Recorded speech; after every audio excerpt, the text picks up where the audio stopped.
forse è stato lo Stato italiano che mi ha messo qualcosa all'interno della mia bocca e non posso parlare molto, semplicemente perché ho dipende da un aereo. Questo mezzogiorno, che è stato un grandissimo, un autentico piacere di essere qua con tutti voi, devo ringraziare a Daniele che è stato molto gentile con noi. Noi della Catalogna guardiamo quello che succede qua in Veneto, perché anche noi dobbiamo apprendere tante cose dei Veneti e della futura Repubblica Serenissima.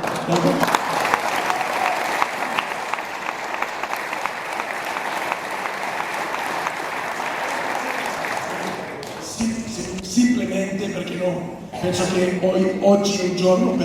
per voi, per tutti voi, di parlare, di dibattere, di discutere, di fare accordi che avete al vostro congresso. Ma sì, io come catalano e come nazionalista democratico europeo e amico e amante del Veneto,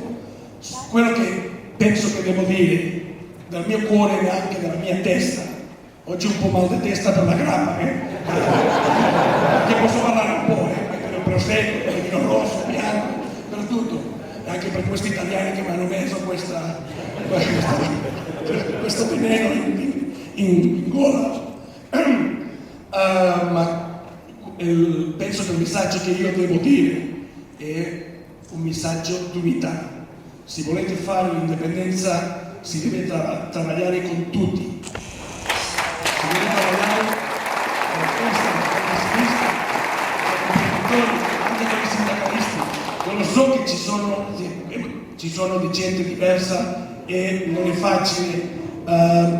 raggruppare gente con ideologie tante volte anche antagoniche, ma è stato questo quello che abbiamo fatto in Catalogna e ancora dobbiamo fare di più. La Catalogna, il rapporto diciamo indipendentista è un rapporto fatto per gente di centrodestra, più o meno come il mio partito, di centro-sinistra, il partito di Schiera Repubblicana di Catalogna, il mio partito è il partito del Presidente Mas e adesso il Presidente Puigdemont, Convergenza Democratica di Catalogna,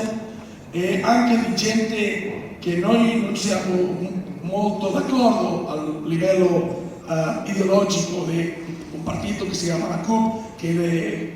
sinistra, diciamo, anticapitalista radicale, ma ci abbiamo messo d'accordo per fare l'Estato catalano. Dopo l'Estato catalano, quando c'è già una Costituzione di un Stato indipendente, dopo può cominciare la lotta puramente ideologica. Ma fino ad arrivare a questo obiettivo così nobile, dobbiamo lavorare insieme, con l'unità, di una forma trasversale.